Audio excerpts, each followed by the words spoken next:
Now, we have to talk about something else that could be a little clickbaity depending on who you're talking to, because Billboard definitely released their top 75 best R&B singers of all time.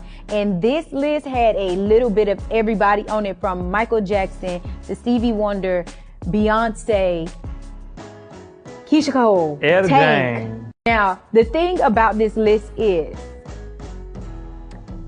it was a good list, but a lot of people on social media and a lot of fans have been speculating about this list and trying to figure out what was the criteria when creating this list, because Tank one of those people who was speculating about the criteria. And I slightly understand why. Because for Tank to be in the 60s, the lower 60s of this list, with the voice that he has and with the musical talent that he has, it's kind of questionable. But at the same time, we have to dig into the background things that made them create this list. It could be different things like accolades, how timeless the music is.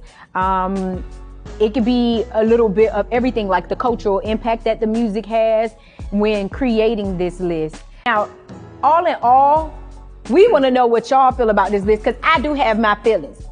See, but that's why I say I do think that it did have a lot to do with the criteria that they picked. Plus, and I think it also has something to do with whoever the committee was that came up with this list. But then also, what generation are they coming from? And then I think now it becomes, all right, well, this generation against this generation, we argue, or we have like a discussion about who was more impactful. For sure, because I'm sure the kids watching now will look at that list and probably say, who them the kids hell gonna is say, half these they're people? Gonna say, how the hell is Summer Walker at number 73 they out of definitely 75? They definitely are going to be pissed. But the new era and the new generation, but to some of the people that she's up against in the runnings, she hasn't had as much timeless hits as them. Overall, I'm gonna say that this list is for the culture, and I'm gonna tell you why.